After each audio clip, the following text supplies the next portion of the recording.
In just a moment, Suspense, starring Charles Lawton. Hi, Billy. Hi, Dad. You're working kind of late on your bicycle, aren't you? Yeah, the old bike hasn't been getting going just right. Boy, did I puff up 2nd Street this morning. Just like the car, Billy, till I had that new Autolite stay-full battery put in. Well, my boy, you just keep at it. I'm going in and coast along with Autolite batteries, spark plugs, and ignition systems on the Suspense show. Dad, if you want to listen to the Autolite show, you'd better stay out here in the garage with me. Why? Mom's got her bridge club in tonight. What? Why, she doggone well knows I want to hear Charles Lawton. By all the drinks my stay-full battery doesn't need, Take it easy, Dad. Here comes Charles Lawton.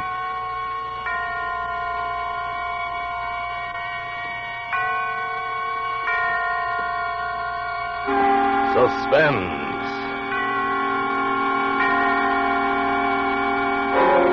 Autolite and its 60,000 dealers and service stations bring you radio's outstanding theater of thrills. Starring tonight, Mr. Charles Lawton in Anton Leader's production of An Honest Man. A tale well calculated to keep you in suspense.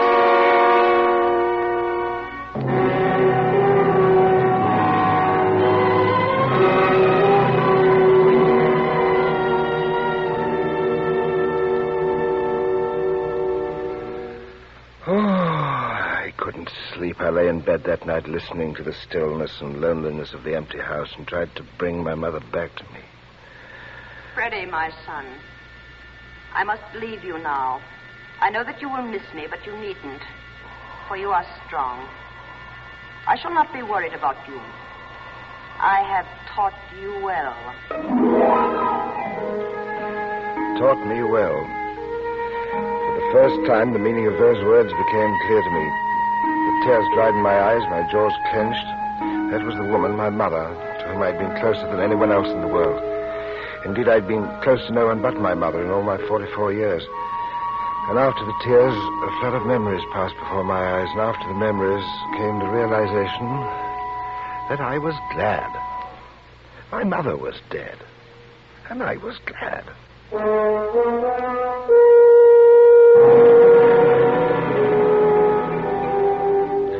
All the next day at the store, I worked in a sort of a haze of happiness and well-being. Dora smiled at me once or twice, but we were both very busy. During the rush hour, Mr. Kelser came in to help out, as he always did. And about 9:45, he said what I realized that I'd been hoping to hear all day. You got your day's receipts totaled yet, Freddie? I'm just finishing them now, Mr. Kelser. Well, I think I'll knock off. When you get through, just put the money in the safe and lock it. I won't go to the bank till afternoon. Yes, Mr. Kelser. You can both close up whenever you're through what you're doing. See you tomorrow. Yes, Mr. Kelser. Good night, Mr. Kelser. $123.14. Check. Mr. Kelsey sure trusts you, don't he? He should after 26 years. 26 years? You've been working here that long? Sounds like a long time when you've said. It doesn't seem that way to me. Well, I guess it's quitting time. Oh, boy, are my feet tired. 26 years. You going to put out the lights? You want me to? Oh, I'll do that. Okay. Well, I'm leaving. So long. Miss Dora. Yeah? May I ask you something? Sure. What is it? Well, isn't it a beautiful night? You sure that door's locked? Oh, yes. I was just wondering. I was wondering if you'd mind if I walked home with you. It's a little out of my way. Well, sure. Why not? Oh, but say, don't you have to get home to your mother? Oh, gee, Freddie, I'm sorry. That's all right. Must have been a terrible blow to you. Yes, it was. And you taking care of her all that time. 26 years, but you mustn't think that was a hardship. You see, I owe everything in the world to my mother. Everything that I am or ever will be. Oh, I know what you mean. I always say a person's Miss mother... Dora, I've never told this to anyone, Say, but I've been meaning to ask you, the way you always call me Miss Dora, and I mean the way you talk, it's so refined. Really? I bet you had a real good education once, didn't you? No, not formally. But you see, my mother was a governess, and she always tried to give me the same advantages as she would the children under her care. My mother was a highly educated woman. Well, I knew it must be something like that. Anyway, you don't have to call me Miss Dora. I mean, seeing we're kind of old friends. Say, what was it you was going to tell me before? Oh, that was something about my mother. Something she taught me. I'll never forget it as long as I live. You happened to remind me of it when you remarked how Mr. Kelsey trusted me. Well, what was it? Well, it was just before my 11th birthday. There was a motion picture that I wanted to see very badly. It was something about cowboys, I think. But my mother said we couldn't afford it, and so I took 10 cents from her purse, and she found it out. What'd she say? Well, she whipped me. It was the only time she ever did, until I could hardly walk. She said I'd done the worst thing that anyone could ever do, that I had been dishonest. I was a thief. You dishonest. Oh, that's a laugh. I never knew anybody more honest in all my life. Well, look at the way Mr. Kelsey Yes, but only because of what my mother taught me. I've been grateful to her all my life. That I always will be. Oh, yeah, I know what you mean. Well, they say honesty's the best policy, and I guess it is all right. But now, you take Tom Bass. What about him? Well, I wouldn't exactly say he's dishonest, but he's sure having a lot more fun than you or me. But, Dora, I'm sure you'll agree that there are more important things in life than just having fun. Oh, sure, of course. I didn't mean it like that. And what I mean to say is, you couldn't admire a fellow like this Bass, could you? Tom Bass? Oh, I should say not. Thinks he's so smart with his wisecracks and his cheap jokes. I wouldn't give him the time of day. Is there anyone, that is to say, any man you do admire? Nah, not me. Oh, I admire you, of course. Do you really? For sure. But if you mean, do I go out steady with anyone? Have you ever thought of the kind of man that you would go steady with? My dream man? Oh, sure. But you just don't find them growing on trees. Not that kind. What kind, Dora? Oh, when I say dream man, don't get me wrong. I don't go for those glamour boys. I've been around enough to know better than that. You just give me a nice, easy-going fellow with a steady job. That sounds like a description of me. And a little money put away in the bank. That's the kind of fella I want. Did you say money? Well, sure. A fella's never going to get very far if he doesn't have a little laid aside for a rainy day. Oh, yes. Isn't that right? Yes, I suppose that is right. But how much money do you think such a fellow ought to have? Oh, $1,000. You know, just something for kind of a little nest egg. Yes, of course, yes. Well, here's where I live. Thanks for the walk. Dora? Yeah? If you were to find such a man... Who? A man with a steady job and money in the bank. Oh, him. I mean, would you consider, would you... Would I what? Oh, I get it.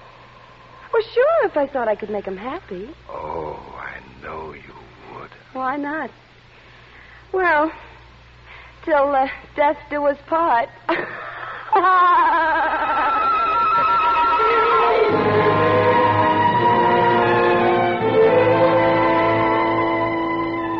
Well, it was strange that she should have said that when death had parted me only a few brief hours before from the only woman in my life, my mother. And now, so soon after, there was another woman, but she was there. That $1,000, that stood in the way. With all the expense of the funeral still to be met, I knew that it would take me at least 2 years to accumulate such a sum. And Dora was a warm and attractive girl. I couldn't expect her to wait that long. It wouldn't be fair, so by the next morning, my first fond hope had turned to black despair. I hardly noticed Tom Bass when he sauntered into the store. Hiya, honey. What do you know that's new? Oh, hello there. What do you say, Freddy boy? I beg your pardon? What's the matter? You in love or something? Say, remember that horse I told you about last week? Horse? You remember Revelation. I told you to get down on him at 8-1. Oh, yes. Well, what did I tell you? Well, to tell you the truth, I have had a number of things in my mind lately. He won, chump. He won. Just like I told you he would. Now, ain't you sorry you didn't get a couple of bucks down on him? Oh, yes, but really, I don't know very much about horse racing. Never too late to learn. Say, give me a hot pastrami on rye, will you? Mustard? Yeah. Little lettuce? No, skip that. You want it to go, or... I'll eat it here. Say, how come a guy like you ever learned to make such good sandwiches? They're the best in town, no kidding. My mother taught me. Is that a fact? My mother taught me everything I know. Yeah? Say, must be good to feel like that about your old lady. I haven't seen mine for 10 years. Here you are. Thanks. Is your mother dead? No. I just took a powder when I was a kid. I couldn't stand it around there anymore. You couldn't stand it around your own mother? Yeah. All she ever did was yap, yap, yap. Why didn't I do this? Why didn't I do that? Finally, one day I told her what she could do, and I beat it. But how could she get along without you? What did she do? I don't know. Same old thing, I guess. Work in the laundry. Say, look, Freddie, pay her for the sandwich tomorrow, okay? All I got's a 50. Well, if you won't forget, I did have to remind you last time, you know. I have to take it out of my own pocket. You're a good guy, Freddie. Say, in fact, you know what? I think I'm going to let you in on something. Oh? Freddie, listen. I got a tip so hot it's burning the seat of my pants. Avalanche in the 3rd at Santa Rosa today. Strictly a drugstore job. What? They're going to give him the needle. I got it from his trainer myself in person. Avalanche can't any more lose that race than I can sing High C. You know what the odds are? 100 to 1. 100 to 1. 100 to 1. That's what I said. Do you mean to tell me that if someone were to bet $10 on this horse, they'd win back 1,000? You ain't just bird calling. You put a tenner on that beetle, and you'll have $1,000 in your hot little hand by tonight. Oh, I wish I could, but I don't have $10 or anywhere near it. I don't get paid until tomorrow, you see. Out of 5. Oh, out of 5. Here you are, Dora. Thanks. Hey, Freddie, what's the matter? You can always lay your hand on a 10 when you want it, can't you? I can? How? Oh, no. That's Mr. Kelsey's money. Oh, not till tonight. What Mr. Kelsey don't know, he can hurt him, Oh, no, I couldn't do anything like that. Okay. I'll be back. But think it over, friend. 1,000 Skinnaroos, and that ain't horse feet. 1,000 Skinnaroos.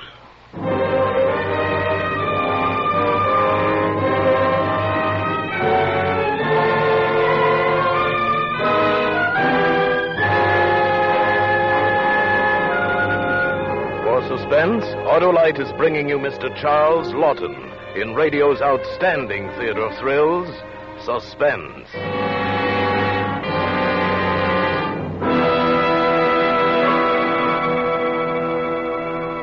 Dad, I don't know what's coming next, but this story's got me in the mood to expect anything. Yeah, anything but invite a woman's bridge party in on Thursday night.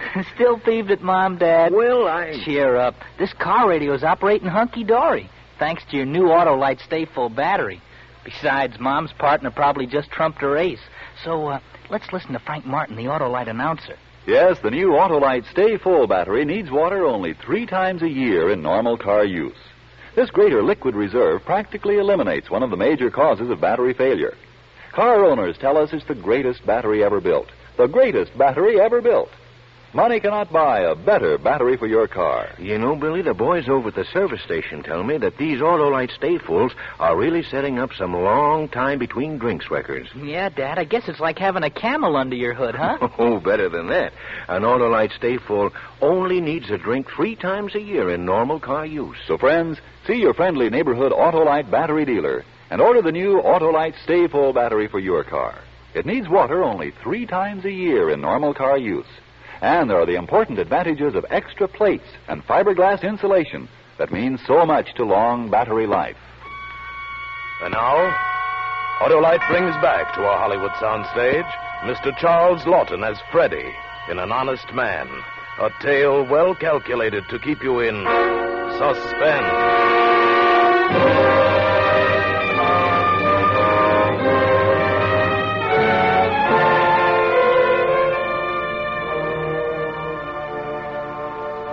Well, of course, I could think of nothing else all morning. My mind was in a whirl.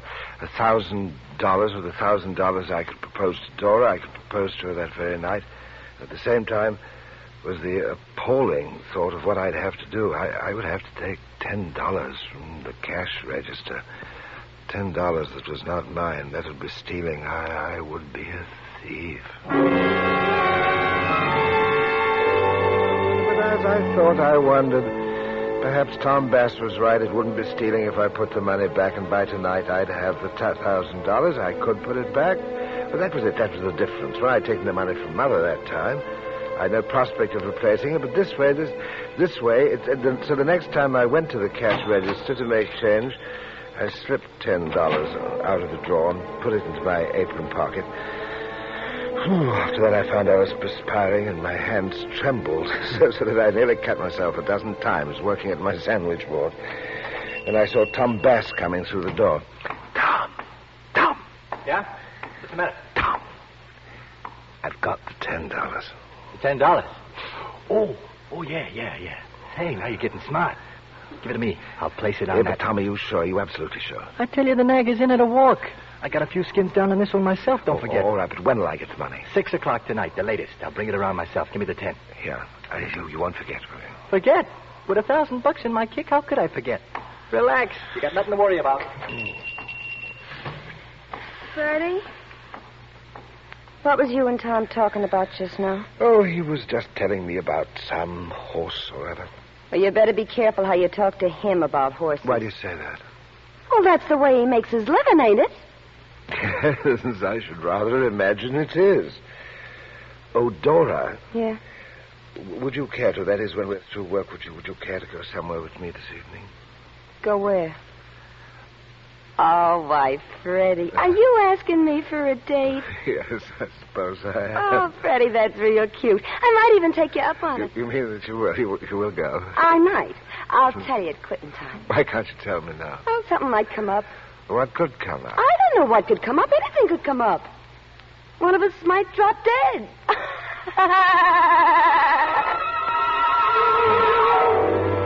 A strange sense of humor, Dora's. But I get used to that, you know. Anyway, she had practically said yes to the date, so I passed the rest of the afternoon busy with thoughts of the good fortune that was awaiting me. At 5, Mr. Kelsey came in, and shortly thereafter there was a rush of customers that took up all my attention, so that it was with something of a start that I looked at the clock and saw that it was nearly 6:30. But Tom had said 6, no later than 6. Still, it was quite understandable that in a transaction of such magnitude, he might have met with some unforeseeable delay. So I tried to compose myself to remain calm and to wait, but the minutes and then the hours passed. By 9 o'clock, I was in such a state I could hardly conceal it, and yet I had to. And then suddenly at 9:30, I saw him. He was walking rather hurriedly, I thought, along the opposite side of the street, and throwing caution to the wind, I dashed from behind the counter and out of the door. Tom! Oh, hiya, Freddie. For a minute there, I didn't recognize you. I'm so sorry to trouble you this way, but it was so late I thought you might have forgotten. No, I didn't forget. Did you have the money with you? Look, Freddie, I've been meaning to come in all evening and tell you about that, but I didn't know how to say it. Say what? It's getting so you can't trust nobody nowadays. Believe me, kid, I feel as bad about this as you do. Well, Tom, what that happened? lying trainer, he never done a thing to that horse. The bum come in last. I mean that we lost it. My money's gone. Yeah. Lost? Oh, don't take it too hard, kid. You stick with me and I'll have that 10 back for you, double and triple by the end of next week. You know, somebody wins, somebody loses. You know, take it easy now. Mother, help me. I'm a thief. I turned back to the store automatically, but even now, I could hardly grasp the full extent of the catastrophe which had overwhelmed me. All I knew that tomorrow was payday, and if I could only prevent Mr. Kelsey from finding out until What then... happened to you? What was that, Mr. Kelsey? You look like you seen a ghost or something. You went charging out of here a couple of minutes ago. Oh, yes, I thought I saw someone I knew, someone I'd known as a child. Oh, yeah. That happens to me all the time. How's that? Well, it's pretty late. You can both beat it if you want to. I'll check the receipts tonight myself. Hey, what you doing? I dropped a knife. You want us to go? Yeah, you might as well. I'll be here late anyway. I'll close up. Well, that sure don't make me mad. Oh, gee, I've been ready to drop for the last hour. Mr. Kelsey, I'd be glad to check the receipts for you. You don't have to. Yeah, I know, but I got an order to come in tomorrow. I got to go over the books for the last 6 months. Seems I got some kind of beef with the tax people. Oh, come on, Freddie. Let the boss do a little work for a change. Anyway, I thought you had other plans for tonight. Yes, I did, but, Mr. Kelsey, I'd rather you let me do it, really. It wouldn't be any trouble. Well, if that's the way it is, I'm leaving. Shove me over that adding machine before you go, will you, Dora? Yeah, sure. Night, Mr. Kelsey. Right. Dora? Good night, Mr. McWilliams. What's the matter with her? You two been having trouble? Oh, no. Mr. Kelsey, Hmm? I do not like to have you checking the receipts all by yourself. I don't like it either. But it's got to be done. You run along now. See you tomorrow. But I don't want you to do it. Look, Freddie, thanks for trying to help, but just leave me alone, will you? I got a lot of work to do tonight. No. Stop. Say, what's eating you? I told you once. Now, I've always done it before. It makes me feel that you don't trust me. You see. Freddie, what kind of way to talk is that? I've been trusting you for 26 years, haven't I? Why should I stop tonight all of a sudden? Mr. Kelsey. 118.37. Hey, that's funny. We're $10 short. See, I knew what he would say next. I knew that I had to stop him before he said that awful word. $10 short. Now, how could... Freddie, what are you doing? Freddie.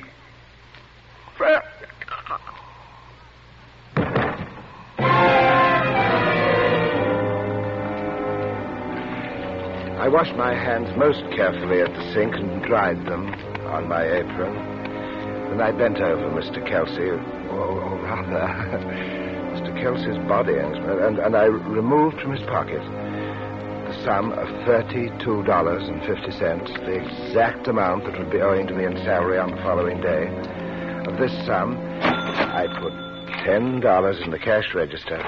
Then I left the store and went home. It was all right now. Everything was all right. I was not a thief.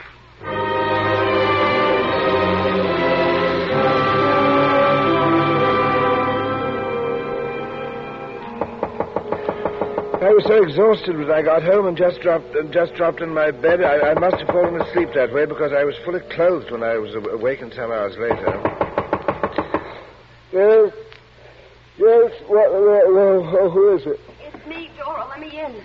Oh, yes, of course. Oh, Freddie, I'm so glad I found you. You've got to help me. You've got to do something. Why, of course, my dear. What can I do? Freddie, Mr. Kelsey. Mr. Kelsey's dead. Oh, yes. I'm sorry that had to happen, Dora. Believe me, I am. How can you stand there and be so calm about it? Freddie, he was murdered and they got Tom for it. They say he did it. They got him down at the police station right now. Tom Bass? Yes. Tom said he was just going by the store and he saw the lights on and he went in. And then he found Mr. Kelsey there with a knife in him and he didn't know what to do. And just then the cop on the beat walked in and they arrested him right there. But I can hardly believe a man like Tom Bass could have any good reason to kill Mr. Kelsey. Well, that's what I said. That's what I've been telling the cops for the past hour. He may be a little shady, I said. Well, he may have done some things that wasn't exactly right, but my boyfriend wouldn't commit murder, I said. He wouldn't. Your boyfriend? Yeah, I said... Oh, gee, Freddie, I'm sorry. I didn't mean to... Yes, but you told me that there was not anyone. Well, there wasn't, honest. That's the truth. I'd just been out with him 2-3 times. I didn't know he meant anything. I didn't even think I liked him. But when I saw him down there and I saw what they were doing to him... Your boyfriend. Oh, Freddie, please. Please, don't be mad at me. I was half crazy. I didn't know who else to come to. You got to do something for him. Dora. What? Do you love him? Yeah. I guess I do. I see.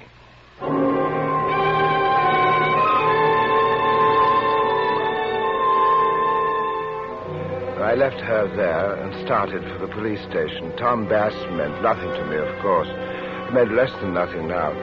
But, of course, Dora, that was something else again. I didn't know exactly what I should do, but the sergeant helped me to make up my mind. Well? I understand that you have a prisoner here who is accused of killing one Henry Kelsey. That's right. You his mouthpiece? Oh, no. I was an employee of Mr. Kelsey's for 26 years. Mac Williams? Frederick Aloysius McWilliams. Yeah, we know about you. We may want to ask you a few questions tomorrow. But you got nothing to worry about. We got our man. You have all the evidence you need? Of course we got all the evidence we need. Or why would we be holding him? We caught him red-handed. And he's got a record since he was 14 years old. Dear me. But supposing that I had positive evidence that the prisoner Tom Bass did not kill Mr. Kelsey. This had better be good, I'm warning you. Tell me, it would be dishonest to withhold that information, wouldn't it? You're doggone tootin' it would. I mean, you see, it would be like stealing, wouldn't it? I mean, it would be stealing. It's stealing another man's life. But are you trying to kid somebody? No. I've never been more serious in my life. All right. If you know so much, who did kill Kelsey? I did.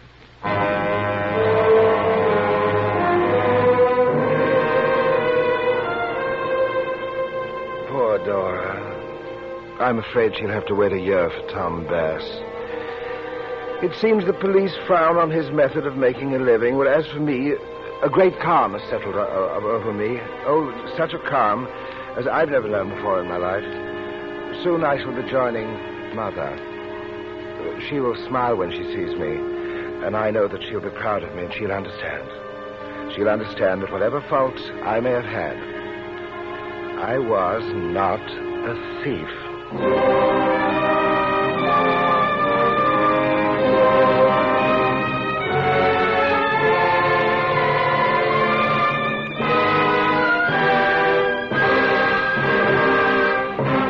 Thank you, Charles Lawton, for an extraordinary performance.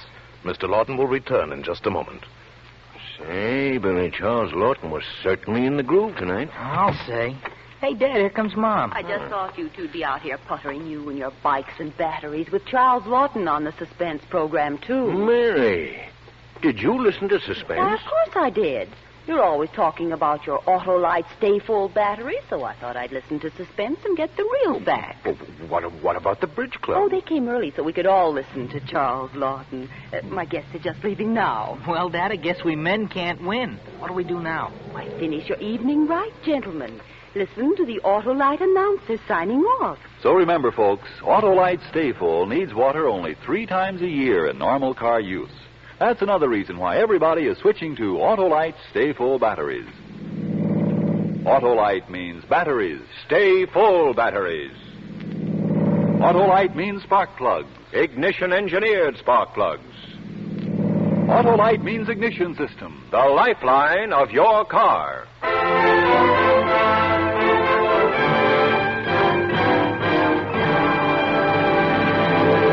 And now, here again is Mr. Charles Lawton. It has been a great pleasure to appear again on Suspense. And I'm certainly looking forward to listening next week when Ann Southern comes to the microphone as a deceiving wife who learns a lesson the hard way. It is a story titled Beware the Quiet Man, and it's a gripping study in Suspense.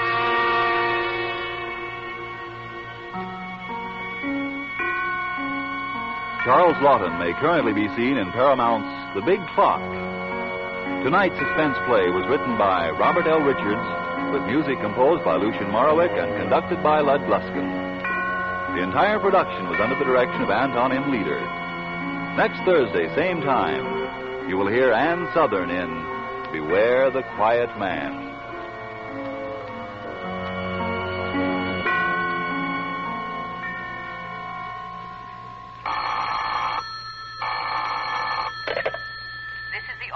Suspense show. We congratulate the United States Coast Guard on the celebration of its 158th anniversary this week. Good night. Switch to Autolite. This is CBS, the Columbia Broadcasting System.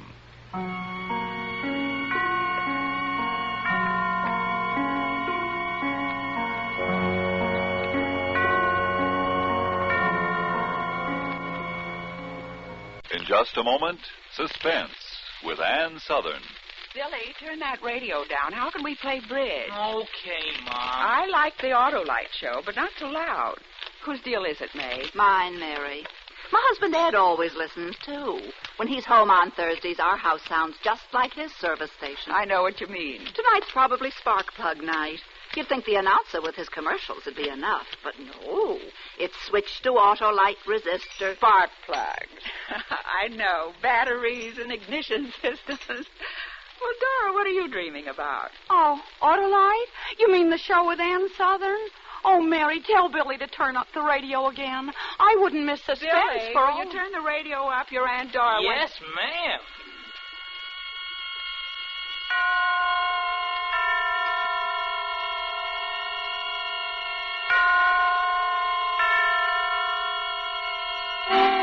Suspense.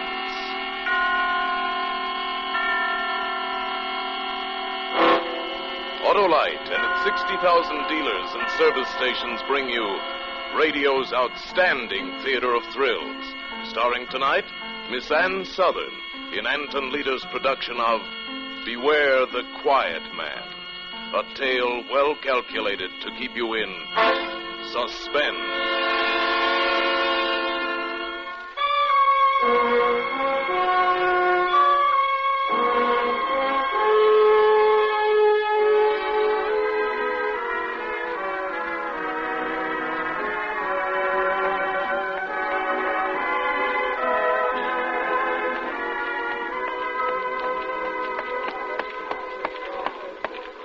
What'll you have? Bourbon and soda with a twist of lemon. Okay, coming right up. Say, your name, Margie? Yeah. How'd you know? You generally come in here with a heavy-set guy, black wavy hair, wears a big diamond? Yeah.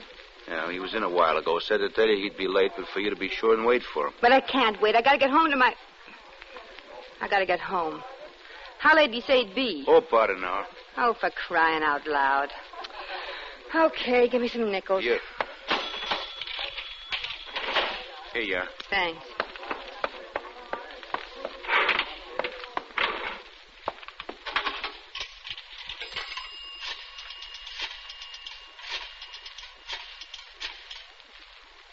Hello? Mr. Banning, please. Yeah, Mr. Arthur Banning.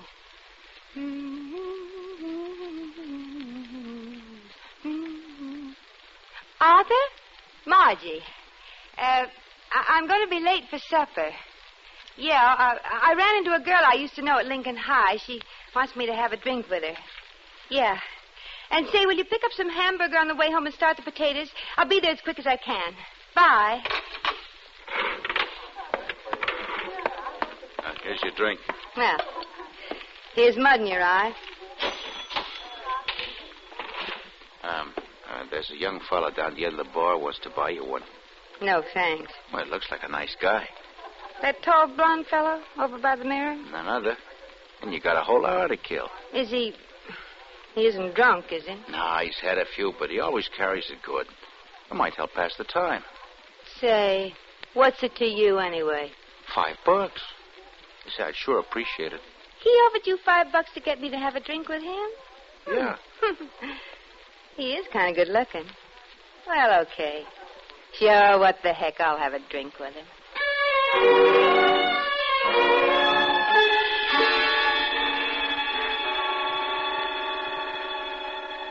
Okay, so you're married. Nothing wrong with having a drink together, so what?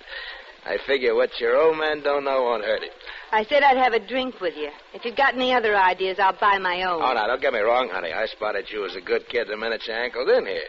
You just like excitement, that's all. And I'm the guy that can dish it out. Yeah. Yeah. You see, I'm a private eye. Yeah, no kidding, like you hear about on the radio. Gee, what a break for me. You just stick around me, honey, and you'll get plenty of excitement. Yeah, I'll bet. You know, you take this new client of mine now. Bet you anything he makes the headlines tomorrow. 10 to 1, he'll murder his wife. Oh, yeah, sure. He hired me to find out if his wife's been stepping out. I felt kind of sorry for the guy. Probably doesn't have the money to take her out himself. He's a bank teller at Second National. Bank teller? What's his name? Honey, no, that stuff's confidential. Matter of fact, I'm not supposed to talk about cases at all. Oh, go on. I won't tell anybody. Well, no, you don't look like the kind of babe that blabs everything she knows. How about that drink, huh? Sure. Hey, Charlie, 2 over here, huh? In the works. You know, he sort of gave me the creeps, this guy. He sat there eating his lunch, calm as you please, and all the time figuring how to kill his wife. How'd you know what he was figuring? Well, for one thing, he didn't want evidence for a divorce. He sort of looked at me funny and said, I just want to know, that's all. If Margie is stepping out, I'll take care of it my own way. Margie? Yeah, that's his wife's name, Margie. Hey, what's the matter? Nothing. Nothing at all. Hey, you don't look so good. Maybe you drank the last one too fast. No, I'm fine. I'm just naturally pale, that's all. You were saying about this client? You figure he's going to murder his wife? Oh, sure. It's in the back. Either that or suicide. Suicide? But he's more the type for murder. Oh, one of those big, brutal guys. Sort of mean-looking, huh? No. Quiet, mousy. Kind doesn't have much to say. Those are the guys you got to watch. But why? Because they never let you know what they're really thinking. Not until it's too late. They don't? You know, most guys, when they find their wives stepping, will raise Cain. Maybe they'll even get a divorce, but they don't get sore enough to murder. Yeah. But these quiet fellas, they put the little woman on a pedestal. You wouldn't catch them out with other women, not in a million years. And when they discover their one and only's been kicking up her heels, oh, brother, watch out. Golly. And the worst of it is they go on acting like nothing's wrong, you see. And then all of a sudden, whango, they explode. They explode? Yeah. Like I always say, beware the quiet man. Like this new client of mine, for example, calm. You never met anybody calmer, but What does he look like? Oh, he's just about average, I guess. Brown hair, getting sort of thin on the top, a little bit stoop-shouldered. Medium height? Wear glasses? Yeah, you know him? No, I don't know any of the boys. Excuse me. Hey, where you going? I gotta make a phone call. Just remembered something. Don't go away. I'll be right back.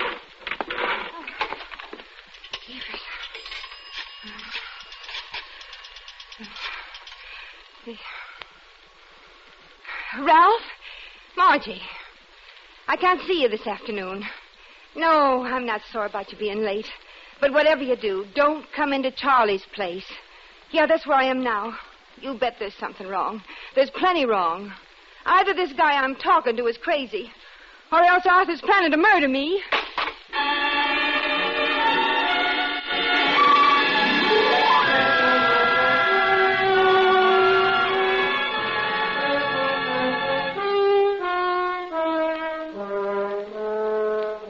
For Suspense, Autolite is bringing you Miss Ann Southern in radio's outstanding theater of thrills, Suspense.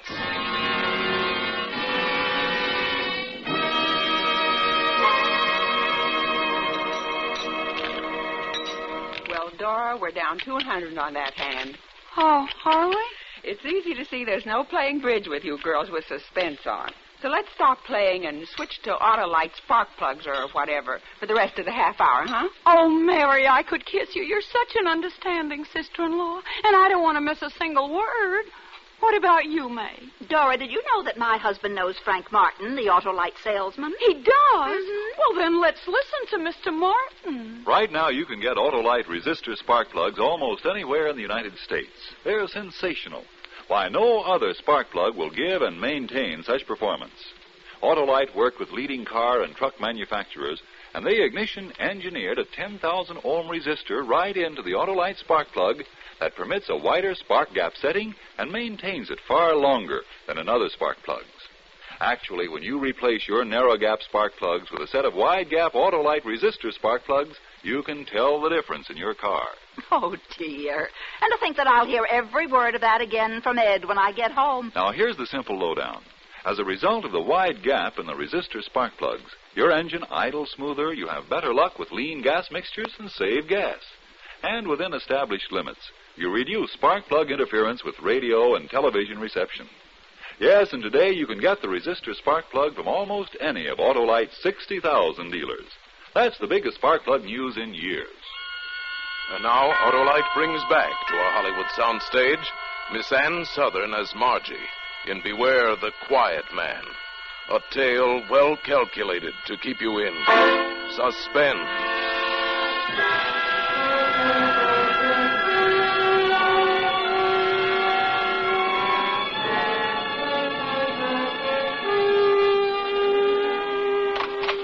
I stood there in the phone booth a minute after I hung up.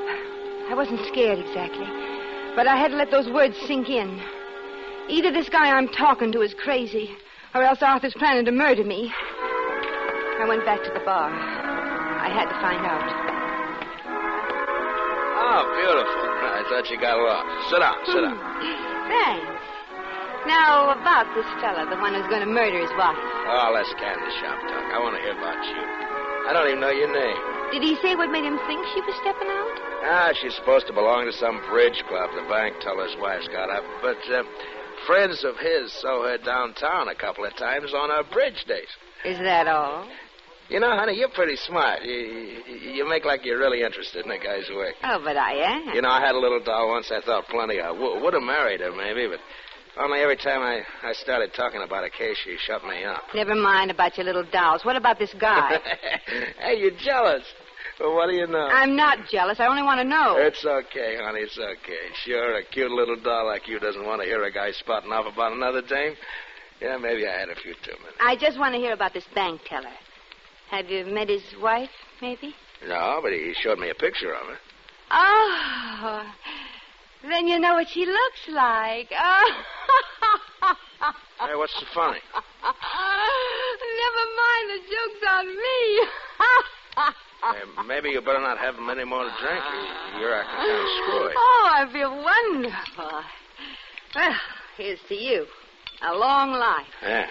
A long, long life. Yeah. Down the hatch. Yeah. Poor little Marchie.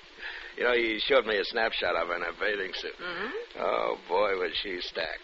As a matter of fact, about your height and build, you're blonde like you, too. Was she as pretty as I am? I couldn't see her face. It's kind of blurred. Oh. He's bringing me a better picture of her tomorrow. Oh, I think I'd like another drink. You know, honey, you better start taking vitamins or something. You're pale as a sheet. I said I wanted another drink. Oh, yeah, sure. Hey, Charlie, 2 more the same, huh? Yeah, poor little Marchie. You know, that's one thing I could never figure out. The cute little dolls with flirtatious eyes always pick some homely, quiet gink when it comes to settling down. And the handsome he-man who has to beat off the dames with a club, what does he do? He marries a drab little pigeon. Yeah, that's why we get so many axe murders, I guess. Axe murders? Only in this case, he'll use a gun. But he doesn't have a... I mean, most bank clerks don't own guns. Oh, well, this one does. Now. Give me a light, will you? Yeah, sure. There you are. Hey, maybe if you lay off for booze, honey, and take a tonic or something, you'll feel better. Look at your hands. They're trembling. How do you know he has a gun? Oh, I get it. Why'd you tell me? Tell you what? You got a squeamish stomach. All this talk about guns and shooting. No, honey, I'm sorry. I won't say one more word about it, I promise. I'm not squeamish, and I don't need vitamins. I want to know how you know this bank teller guy has a gun. All right, so I'm going to a pawn shop and buy one. You know, honey, I could really go for you. It's a funny thing, we never even introduced ourselves. That's something we got to do. My name's Cluson. Lem Cluson. What's yours? You mean that man bought a gun and now he's home waiting to murder his wife in cold blood? Oh, no. He won't do anything until he gets my report. Oh. You see, tomorrow I check with her friends to see if she's been going to bridge club like she's supposed to. Yeah. And I meet my client for lunch and get a picture of Marchie. And I take it around to the downtown bars to find out if she's been seen with anybody. And then I give my client the report when he gets off work. Yeah. And then? And if his suspicions are right, and they usually are, it's all over but the shooting. The shooting? Yeah. Bang, bang, honey. That's all. Bang, bang. Say, what'd you say your name was? I've got to get home.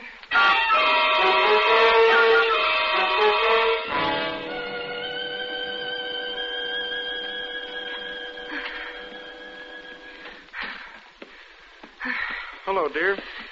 Hello, Arthur. Oh, I was beginning to worry about you. Well, I really couldn't help being late for dinner. I wanted to leave, but Maybelle, that's her name, you know, the girl I used to go to school with, she kept talking yatta to yatta, and I just couldn't walk out on her in the middle of a sentence. That's all right. I didn't mind. Hey, the potatoes are all ready like you told me. Shall I, No, I'll hurry dinner. You just sit down and read the paper. Huh? Well, thank you, dear. You all right? You look a little flushed. Oh, I'm fine. I was just rushing, that's all. It'll be ready in a minute. Did you have a hard day, darling? Oh, usual. People are taking out more money these days than they're putting in. Yeah, prices are awful, aren't they? Nothing unusual? I mean, nothing happened today? Oh, a funny thing. Man came rushing in this morning, first thing the doors were opened. Wanted to withdraw all the money from their joint account before his wife beat him to it. Seems she was leaving him for another man. Oh, how awful. Oh, yeah. While he was there, she appeared. You should have heard her carry on. Huh. She was a real shrew. Well, what happened? Oh, nothing. He didn't say a word. He was a gentleman. But I'll bet if he'd had a gun, he'd have killed her. Oh, well. Seems things like that happen all the time. Newspapers full of it. Are you mad at me, Arthur? Are you mad at me? Am I mad at you? Why, no. Should I be? Arthur, darling, I've got something to confess. Well, fire away. I didn't go to bridge club last week. No? I thought you'd die before you gave up bridge. Oh? Really, honey, you look awfully seedy. No, I'm fine. I feel fine. I had sort of a quarrel with Lorraine. I didn't want to tell you because you're always talking about how women can't get along with each other. Instead of going to bridge club, I went shopping. Instead. Oh, fine. Only I hope you didn't go over the budget. Oh, no. That's good. I always said bridge was a waste of time. Then you're not angry about anything? Why, no. Why should I be? Oh, Arthur.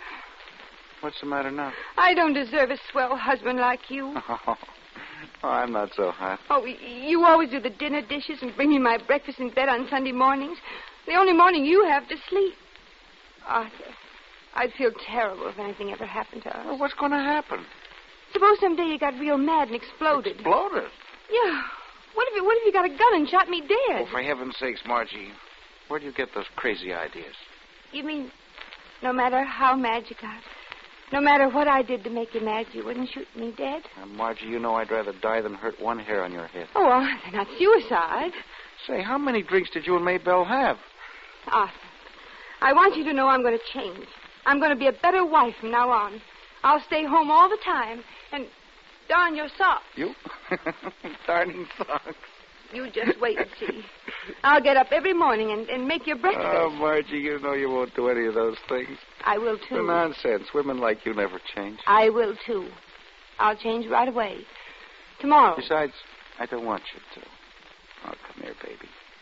I want you to stay just exactly the way you are right now. Just exactly, Arthur? I love you very much. Just the way you are. Oh, Arthur. Hey, that reminds me, I made an appointment for you tomorrow at 10. You're having your picture taken. My picture? I showed a fellow that old snapshot of you today. The one we took at the beach. It was so dog-eared he couldn't see what you looked like, and I realized we didn't have a single decent picture of you at all, so But why have it taken tomorrow? Well, the studio next to the bank is having a special advertising the new 60-minute service. 60-minute service? Yeah. That way I can pick up the finished picture before I go to lunch. I don't want my picture taken. Well, now you're being silly. I won't do it. Oh, honey, what's the matter? Don't touch me. I won't have my picture taken. I won't. Good night.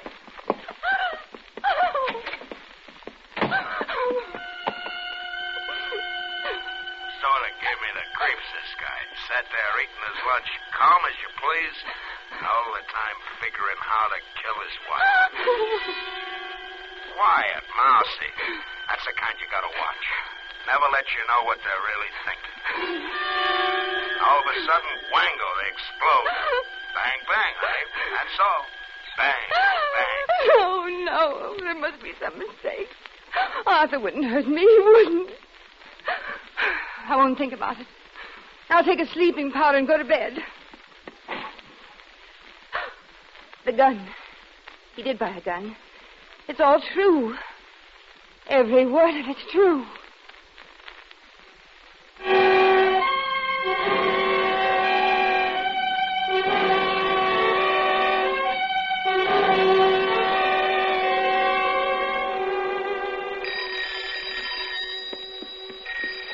Hello? Ralph. I told you never to call me here. No, it isn't all right. Arthur brought a gun home last night. Yes, a gun. Claimed he was keeping it for a friend. That's all he'd say. Yeah, I think so. Just a minute. I'll look. Ralph, the gun's gone. He must have taken it to work. Oh, but don't you see? As soon as he finds out for sure, he'll kill... No. I never want to hear from you again. I've got to think. Oh, not the doorbell.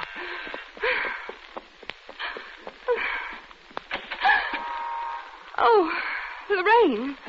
Well, who'd you expect, darling? Frankenstein? Aren't you going to invite me in? Well, I was just going out. Don't be silly. You're not dressed. I'm in a hurry, Lorraine. Well, so am I. I'm late at the beauty shop now. But I was driving past anyway, so I thought I'd drop in and give you the latest on the girls at the bridge club. Well, some other day. Honestly, Margie, this is choice. You know what I heard about Mrs. Dentler? You know, she's the wife of Ben Dentler, the new teller at the bank. The one from Chicago. Lorraine, if you don't mind. Oh, that's right. You haven't met her. Of course, you haven't been around lately. Well, she's kind of a pretty little thing in a plucked eyebrow sort of way. But you should hear what her husband told my husband. Lorraine, Of course, I promised Ed I wouldn't breathe a word. Crying out loud, Lorraine. What brought that on? I haven't time to stand and gossip. What's wrong with you today, anyway? You're as nervous as a cat. I'm all right, perfectly all right. But here it is, 10:30. 10:30? Good heavens, I'm a half hour late. Well, goodbye. I've got to run. Oh, darling. Be sure and read the Gazette tomorrow. They're running a story about our bridge benefit. Okay, goodbye. Pictures and everything. They didn't have time to take a new picture, but I gave them the one we took at the Valentine party. The one I was in? They're publishing it? Why, sure. I don't want my picture in the paper. But yours was the only flattering one in the group. The reporter picked you out right away. He seemed quite smitten. He? Oh, yes. He asked all about you. Of course, I told him that you didn't come to meetings very often. The Gazette doesn't use men reporters for society? Well, they do now, dear. He didn't sound much like a reporter, though. He kept calling me honey. Tall, blonde, fast talker? Why, yes. And you gave him my picture? Well, of course. What was his name? Oh, well, let's see. Here. Funny name. I think it was Clusen. Lem Clusen.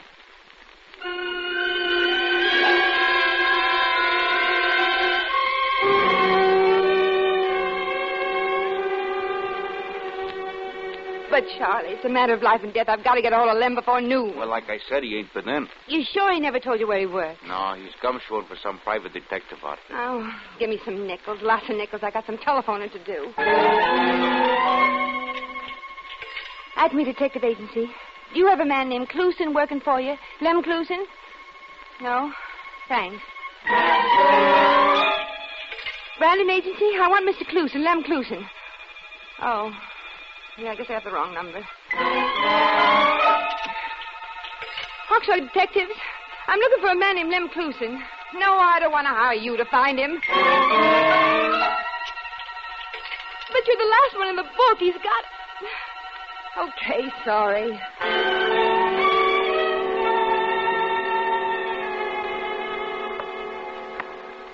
No luck? No. I just remembered. Lem said the guy he worked for just opened up in town. Probably ain't no phone book yet. Extra, read all about it. Go on, kid, get out of here. Bank teller suicide. Extra, read all about That fresh kid, just because I won't let him in here peddling his papers, he yells in the door. Did he say bank suicide? Yells in here every darn day. Oh. Hey, wait. Hey, you didn't finish your drink, Hey, huh? Newsy. Newsy. Oh, I told Hey, you. boy. I don't- Hey, newspaper. Boy. Give me a boy. Read all about it. Bank suicide. Hey, you, boy. Paper lady? Did you say suicide? Right in the Second National Bank. You want a paper? Yeah. Here. Guy's wife steps out with another joke. So the poor dope says, goodbye, Marge, and pulls the trigger. Here you are, lady. Bank suicide. Read all about it. Well, if it isn't Margie. Get away from me, Lem Clusen. Heard you were looking for me. Well, here I am. Boy, have I got a lot to tell you. Let me alone. I want to read. Oh, that write-up's no good. Here, give it here. Yeah, that's better. Now, come on into Charlie's, and I'll give you the inside. Give me back my paper, you murderer. Murderer? Hey, wait a minute. Oh, I get it. You figure he bumped himself off on account of my report. That's a screwy part. He didn't even wait for the report. I got it right here in my pocket. Take your hand off my arm. Oh, look, honey. Now, come on. You're coming into Charlie's if I have to drag you. Why don't you leave me alone? I figured you'd be sore. Night spouting off the way I did in Charlie's yesterday. But how did I know who you were? Now, here we are. Hey, Charlie, 2 bourbon highs, double. I don't want a drink. Should have seen my face this morning when that screwy friend of yours gave me the picture of your bridge club. Oh, never mind. And there you were, as real as life and just as cute. I says to myself, why, you dumb ox, you got that little doll worried sick. And then when I read in the paper about my client giving your husband the gun to keep for fear he'll use it on himself, I think, holy cow. What did you say? And then I think, I bet she figures I planned the whole thing just to scare her. What do you mean? Oh, now, don't try to kid me, Margie. You know you figured that client of mine was your husband, that he was going to bump you off. You mean he wasn't? No, your name's Banning, isn't it? Yeah. Well, my client's name was Dentler, Benjamin Dentler. Funny thing, his wife being named Margie, too. Yeah, I never thought he'd do it anyway. Oh, I think I'd like that drink after all. Well, here's to us, honey. So that's the gossip Lorraine was trying to tell me. Dentler, the teller from Chicago. You know, I've been thinking a lot about you. And Arthur really was keeping the gun for a friend of his. Hey, I'll tell you what, honey. I know a quiet little spot across town where we can eat, dance, anything we want. He might have told me about Dentler. It's a cute little place, baby. They got a knocked-out band, and what a floor show. I wonder why Arthur wouldn't talk to me about it. Well, what do you say? Say? To what? Well, you and me, honey. Our date. Oh. You're asking me to step out with you? Well, why not? How about my husband? Oh, that mousy little guy. We got nothing to worry about from him. But I thought you always said, beware the quiet man. You never know what they're really thinking. But this is... No but.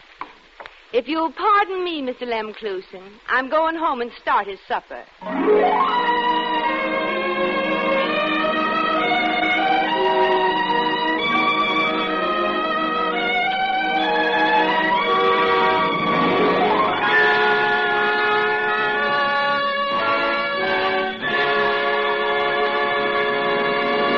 Thank you, Ann Southern, for a splendid performance. Miss Southern will be back in just a moment. Dora, I apologize. That show was better than a 6 no-trump hand. Why, Mary, first thing you know, you'll be in Ed's class, quacking about Autolite resistor spark plugs like Donald Duck. Deal me a great big hand, Mary, and watch me get back that 200 we went down. You know, I must get me a set of those spark plugs. Why not? Ask Ed tomorrow to put a set of those Autolite resistor spark plugs in your car. Oh, well then, May, will you tell Ed I'll be over tomorrow? I certainly will. My old car is going to get Autolite resistor spark plugs, too. Yes, switching to Autolite is safe, sane, sound, sober judgment, and a sure way to spark plug satisfaction.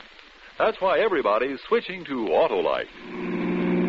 Autolite means resistor spark plugs. Ignition-engineered spark plugs. Autolite means batteries. Stay full batteries. Autolite means ignition system. The lifeline of your car.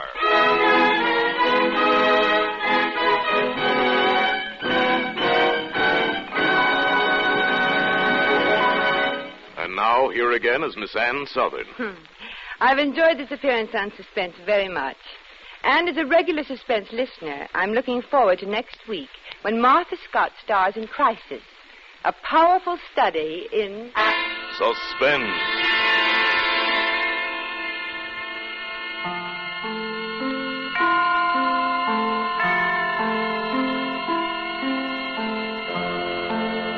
Ann Southern appears by courtesy of Metro-Goldwyn-Mayer Studios, producers of Julia Misbehaves, starring Walter Pidgeon and Greer Garson. Tonight's suspense play was written by Toby Hall, with music composed by Lucien Morawick and conducted by Lud Gluskin. The entire production was under the direction of Anton M. Leader. Next Thursday, same time, you will hear Martha Scott in Crisis.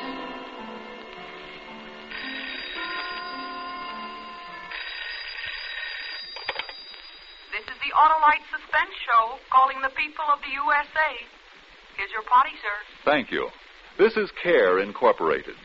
It's been 9 years now, 9 years since Europe's people have been able to live decently, buy clothes to wear, get enough to eat. That's a long time. It's far too long. Our government is doing something about it. Its long-range program will help restore economic prosperity. But there won't be any immediate direct help for the people who are hungry today. They can look only to us, to you and me. We can send help through CARE. The 40,000 calories of food, good food, in a CARE package goes a long way. Because CARE is non-profit, government-approved, it will deliver your package in Europe for just $10. $10 sent to CARE will supplement rations of a family of 4 Europeans for a month. Won't you help? Remember the name and address, CARE, C-A-R-E, New York. Good night. Switch to Autolite. This is CBS, the Columbia Broadcasting System.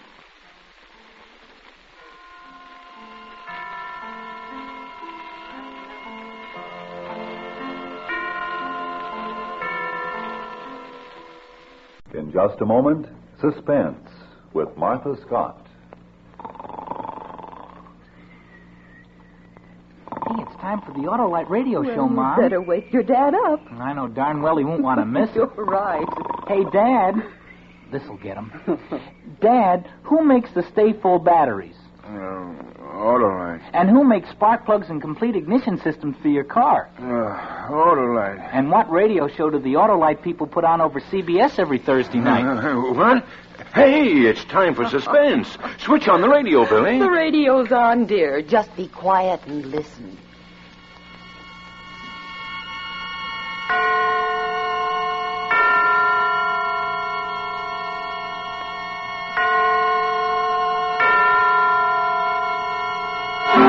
Suspense.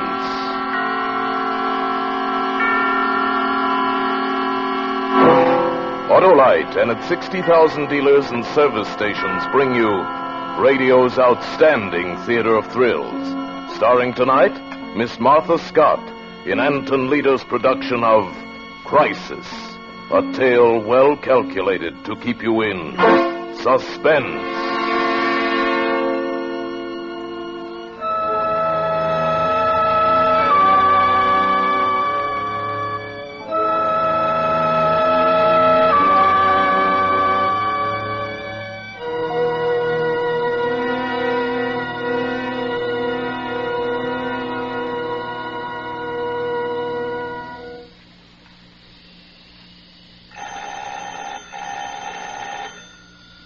Mrs. Norquist. Mrs. Norquist. It's the doctor, Mrs. Norquist. What?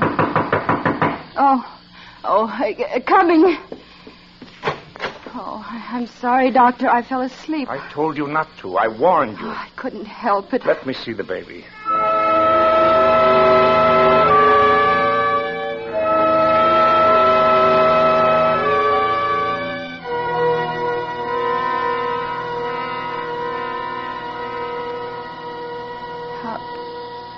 How is he? Is he better? Well, pneumonia's tricky. Temperature 106. Oh, all day long it's been 106. If he'd only move, if he'd only cry. Oh, Doctor, you've got to do something. Mrs. Norquist, get hold of yourself. Fasten that sheet down. It's important that you don't let any of that steam escape. All right, it's just that I'm so tired. When will the nurse be here? There won't be a nurse. No nurse, but you said there I've tried everywhere. It's the worst epidemic since 1918. The hospitals are full. Oh, but I can't go on without a nurse. I can't. Well, isn't there someone who can help you? Some neighbor? There's no one. Well, what about your husband? When's he due back? 2 or 3 days. Maybe you'd better send for him. You don't mean the baby? Well, you can't keep this up. You need help. Oh, I didn't want to worry Paul. This business trip's so important to him. Besides, I expected to get a nurse. Why, he doesn't even know the baby's sick. You'll have to do it alone then. How's the sulfur holding out? I have enough. Good. Now, don't neglect the steam for an instant. Keep up the warm alcohol sponge bath. Don't leave his side. I'll try to get back in the morning. And don't sleep. No matter how tired you get, no matter how you scream for it, you must not sleep. Here, take these pills. They'll help you. Thank you, Doctor. Doctor, is little Kurt going to make it? Well, that you'll know one way or the other before morning. Oh? Crack that temperature tonight, and he'll pull through. It's the crisis.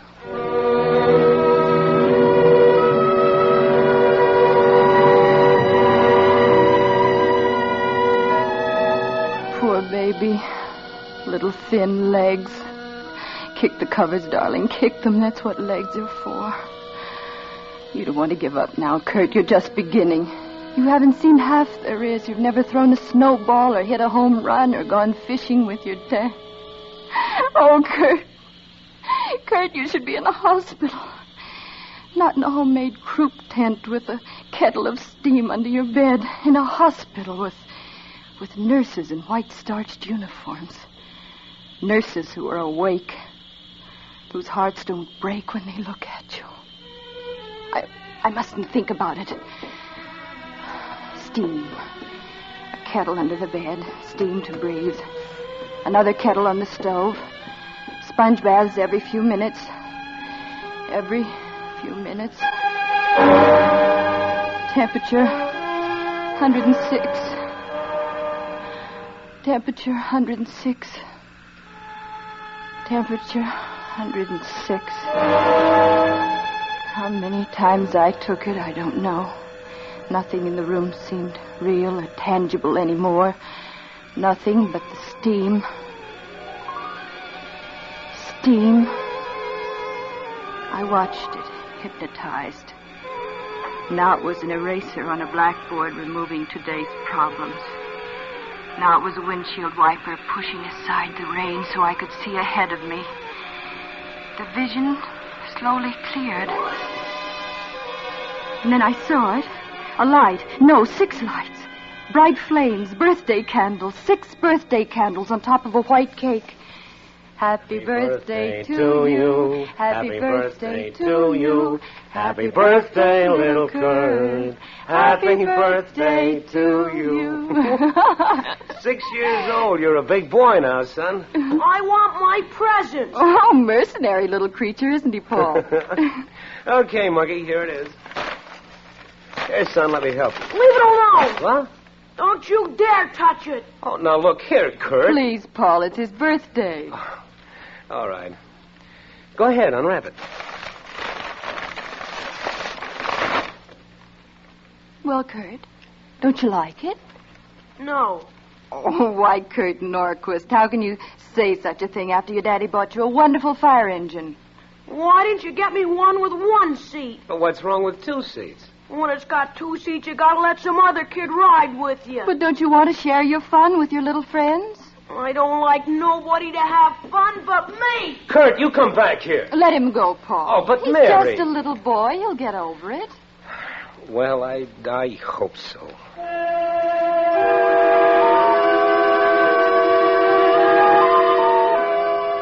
There were more birthdays, but as Kurt grew, a mounting fear began to grow in me, too. He looked like a choir boy, but there was something else hiding back of those innocent eyes. At 8, he forged his report card. At 10, he stole some things from the dime store.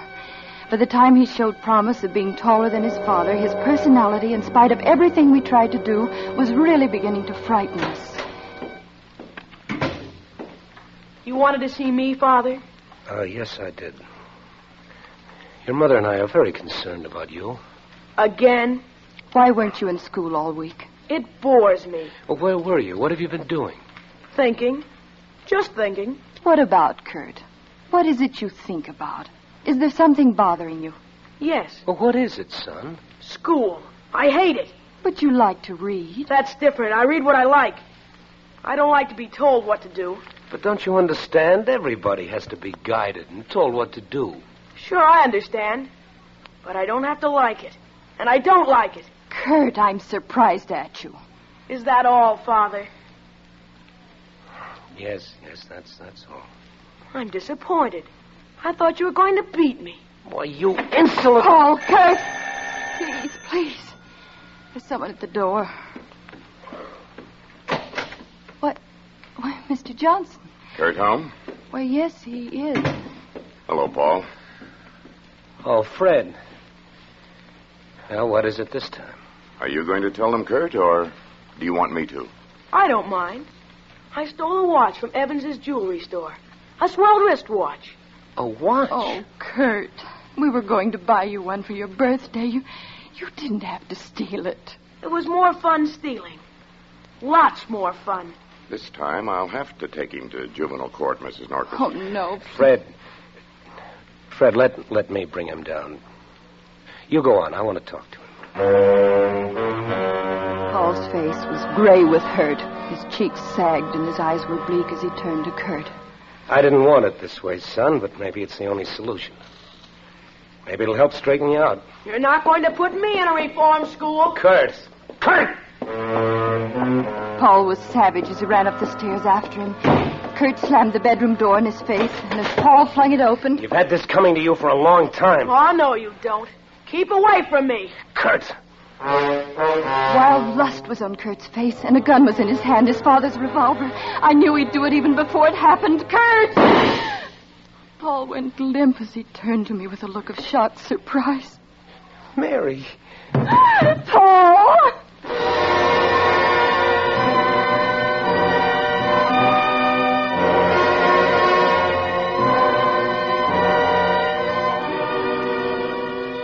For Suspense, Autolite is bringing you Miss Martha Scott in radio's outstanding theater of thrills, Suspense.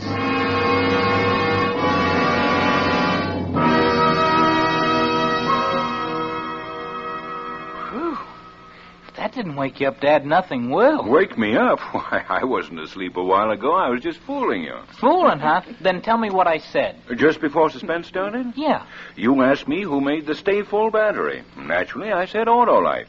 And when those Autolite people named it the Stay Full battery, they weren't talking through their hats either. Why, that battery needs water only 3 times a year. Get that, Billy? Only 3 times a year. Golly. What's more... That's fine, dear. But don't you think you ought to let Mr. Martin give the commercial? Yes, folks, what Hap says is true. Autolite Stay Full batteries need water only 3 times a year in normal car use. This means less trouble and care for you. For Autolite's greater liquid reserve practically eliminates one of the major causes of battery failure. Car owners everywhere tell us the Autolite Stay Full is the greatest battery ever built. So, friends, visit your neighborhood Autolite dealer and get an Autolite Stay Full battery for your car. Enjoy the advantages of extra plates and fiberglass insulation. It means so much to long battery life. And remember, Autolite Stay Full batteries need water only 3 times a year in normal car use. No doubt about it, money can't buy a better battery for your car than Autolite. And now, Autolite brings back to our Hollywood soundstage Miss Martha Scott as Mary in Crisis, a tale well calculated to keep you in suspense.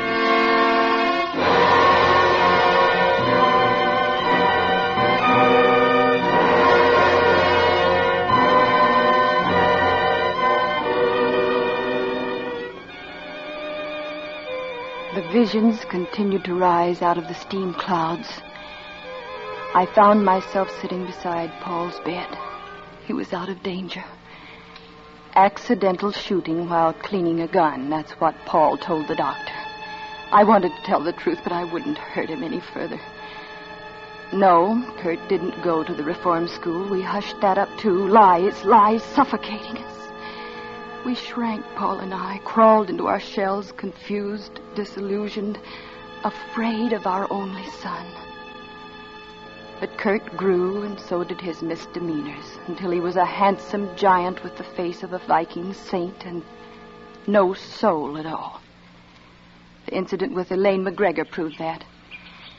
I was transplanting geraniums on the other side of the hedge.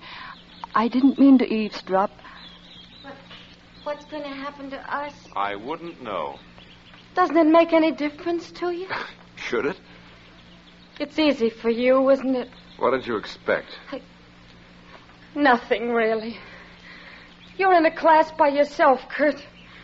You've got the heart of a tapeworm, but you're not going to eat into me. Very pretty speech. I didn't know you were so valuable. But what does it mean? It means I'm lucky. I can walk out of your life. You can't. You've got to live with yourself. You're rotten, Kurt. Rotten all the way through. You warp everything you touch. You destroy all the decent things around you. Decent? I despise you. I thought you loved me. Madly. You can't love a snake. You can only be charmed by it. Goodbye, darling. Mother, you can come out from behind there. How could you? Mother, I knew you were there all the time. I didn't mean that. I mean the way you treated Elaine. Oh, Kurt, maybe marriage would be good for you. Come, Mother. First you want me to get a job, any job. Now, you wouldn't want me to get married at my age, would you? I'm just a child. No, Kurt. Not you. You've never been a child. Everything he did seemed to be aimed at hurting someone, and always it pleased him. And then one day, as suddenly as you turn over a page, Kurt was different. He slammed the front door and he was whistling. He was gayer than I'd ever seen him. Well, what are you so gay about? The proverbial leaf has been turned, and you see before you a hard-working young man. Kurt, you've got a job. That's right, Mother. A job. Oh, at the lumberyard. Oh, don't be silly. I'm a banker. A banker? What bank? First National. Mr. Cox was very nice about the whole thing. Your father's bank? Then Paul got you the job. You talk like the old man owns the place. He's just a teller. Then how did you get the job? I talked to Mr. Cox. Kurt, what did you tell Mr. Cox? You should have been there, Mother. I melted the old boy's heart. He swallowed the whole thing. Swallowed what? What did you tell Mr. Cox? Don't get melodramatic, Mother. I merely told him that I had to go to work because we needed the money. That I liked the idea of working in a bank. You know, like father, like son. Oh, needed the money? Oh, Kurt, you didn't. You didn't humiliate your father that way. But you wanted me to get a job. Kurt, ever since you've been old enough to think, you've been bad. You caused your father nothing but heartache. You're aging him, draining all the joy out of his life. And now this crowning humiliation. But I'm warning you, Kurt. If you cause your father any more sorrow, if you hurt him just once more, I'll... Kill me? Bravo, Mother. Now let's have the second act. You feet! It was the first time I ever slapped him. But I knew then there would never be any peace for us. That he would go on and on until there was nothing left. No honor, no decency, nothing. But even I didn't suspect the depth of his malignancy until it was too late. Paul was coming up the walk alone. His step was slow, his back was stooped, and his face was lined and tortured. I opened the door for him. Paul, what's wrong? I've been fired. Fired? After 22 years? There was a shortage this morning. $1,000. $1,000? Oh, surely they don't think you took it. You've handled millions of dollars down there and never touched a penny of it. How could... Kurt took it, didn't they? Yes. And you took the blame? Not exactly. He's very clever, Mary. He's devilishly clever. He worked hard. He did his work well. I tried to kid myself anyway that he was outgrowing his badness. It was all part of a warped scheme. He won the respect of everyone in the bank, then very simply stole the money and planted the evidence that led straight to me. Why didn't you tell Mr. Cox what we've been through, what a bad boy he is? There are records at Juvenile Hall. We could prove it. You know what Mr. Cox said to me? He said he wouldn't prosecute because of my wonderful son. My wonderful son. I never had a son. I couldn't look at him, Mary. When I walked out of the bank, Garvey in Cage 1 didn't even say goodbye or good luck or too bad or anything. He just got suddenly too busy to look up. He forgot all about the months we lay in the mud together at Taro and the Navy Crosses. We won on the same day. Garvey was too busy to look up. I couldn't tell him the truth. I'm not strong like you, Mary. I can't take it anymore. He was looking at me, but he didn't see me. His eyes were covered with a film of tears. Then he turned and staggered out of the house. He walked like he was drunk. Yes, that's what he was. Drunk with despair. He got in the car. I wanted to go to him, to hold him in my arms, but I couldn't. I was frozen. The car lurched away from the curb, skidded around the corner. It was like a madman driving.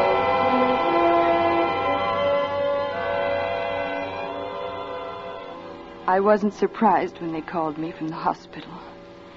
Reckless driving, they said. Accidental death. But I called it something else. I called it murder.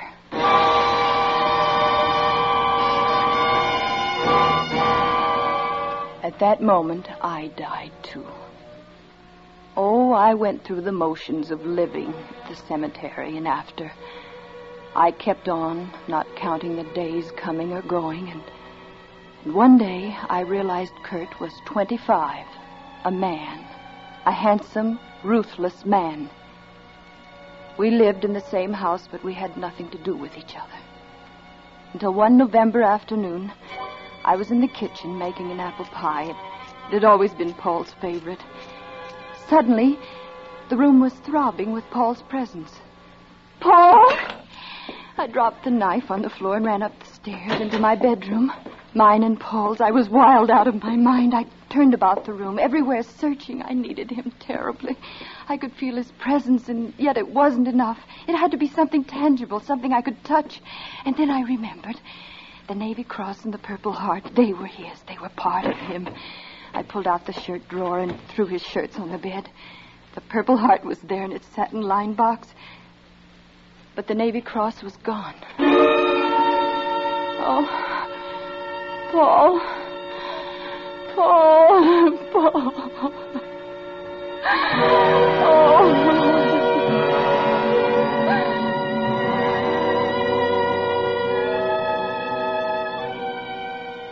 The room was dark. I lay there for quite a while. I had no reason to get up. Kurt was home. I tidied the bed, spread it up, ran a comb through my hair. I walked along the hallway to his room. Yes? You want something? I'm in a hurry. Yes, I do want something. Your father's Navy Cross, where is it? Oh, that. I was holding 3 aces when I ran into a straight. Jack Carnes said he'd take the cross in lieu of $5. How do you like a guy like that? I looked at Kurt for a long time. Then I walked away. It didn't matter. Nothing mattered. Not that day or any other day. Not even later when the policeman came to the door. I have a warrant for the arrest of Kurt Norquist. On what charge? Murder.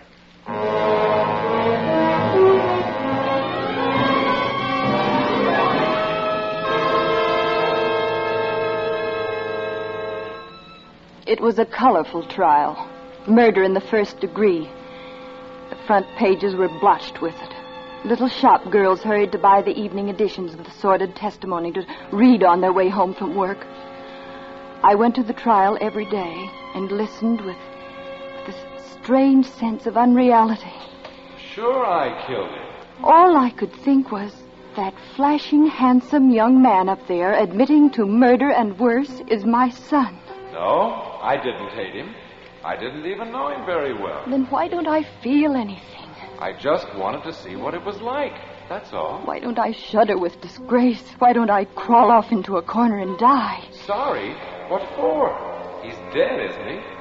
The trial went on for days, and Kurt was unmoved, insolent, triumphant almost.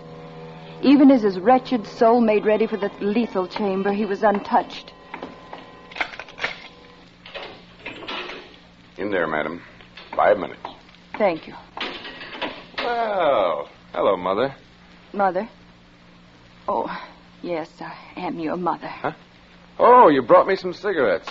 Thanks.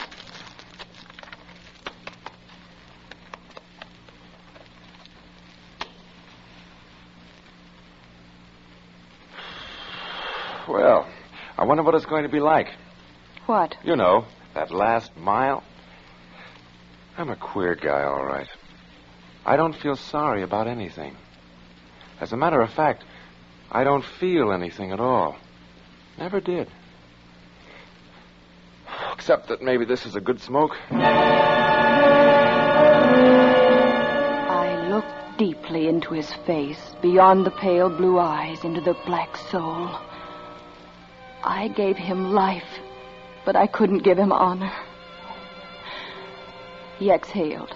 Smoke came out of his mouth and nose and spun around him, enveloping his face, framing it in a circle of fog. Then he smiled. Not the smile of a murderer, more the slow, wistful smile of a small boy. And abruptly his face was changed. I've been here before. I watched the smoke rings as they billowed upward. I couldn't take my eyes off them. In each smoke ring was a face. Kurt's face. And the faces kept changing, getting smaller, smaller. The eyes were round, full of wonder, changing, and slowly the vision faded. They all converged into one face. And Kurt was a baby again. In a croup tent. Fighting for the right to live a useless life. I've seen ahead. That's what it was. I know what's in store for him, and it's all bad. Steam. Not much left.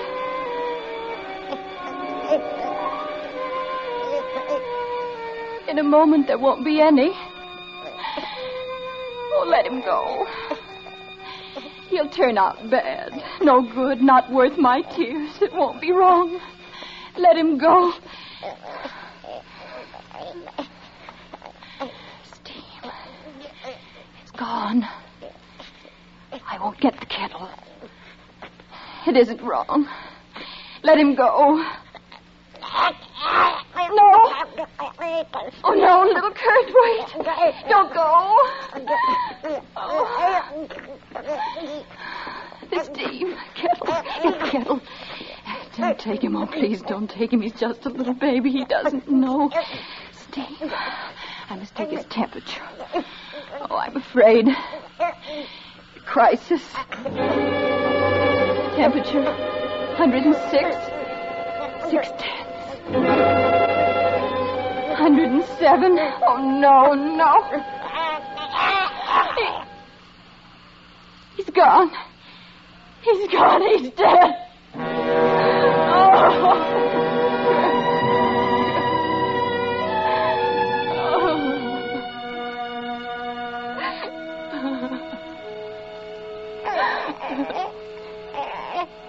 Kurt. You're alive. Hold on, baby. Hold tight. It got in my way as I held the thermometer to the light. I brushed them off, and then I looked. The mercury stood at 106, 105, 103. You're going to get well, Kurt. Temperature 101. Grow strong and handsome. Temperature 100. And good, Kurt. You're going to be good. Please, God. Please.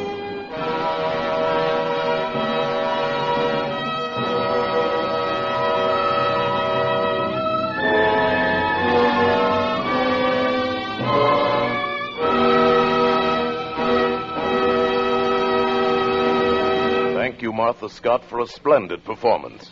Miss Scott will be back in just a moment. Billy, would you mind getting me a glass of water, dear? You ought to install a stay full battery, Why, Mom. Billy. Sure. Then you'd only need to take a drink 3 times a year.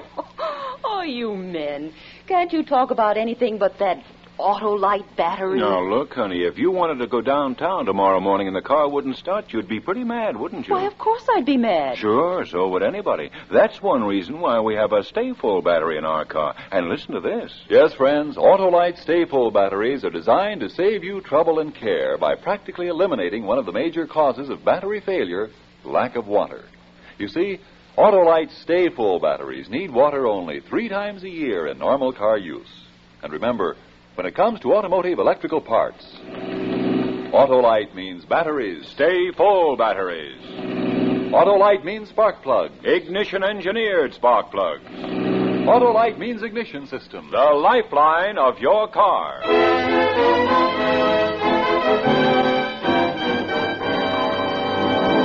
And now here again is Miss Martha Scott. It's been a real pleasure to appear on Suspense tonight. You know, I never miss hearing the program whenever possible, and I'm going to make a special effort to be at my radio next Thursday night when Van Heflin stars in a story called Song of the Heart, a gripping study in Suspense. Miss Martha Scott is currently appearing in the RKO production So Well Remembered. Tonight's suspense play was written by Gwen and John Bagney with music composed by Lucian Morowick and conducted by Lud Gluskin.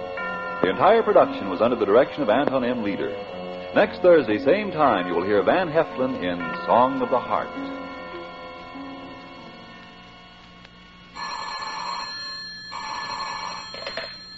This is the Autolite Suspense Show. Drive carefully. Save a life. It may be your own. Good night. Switch to Autolite. This is CBS, the Columbia Broadcasting System.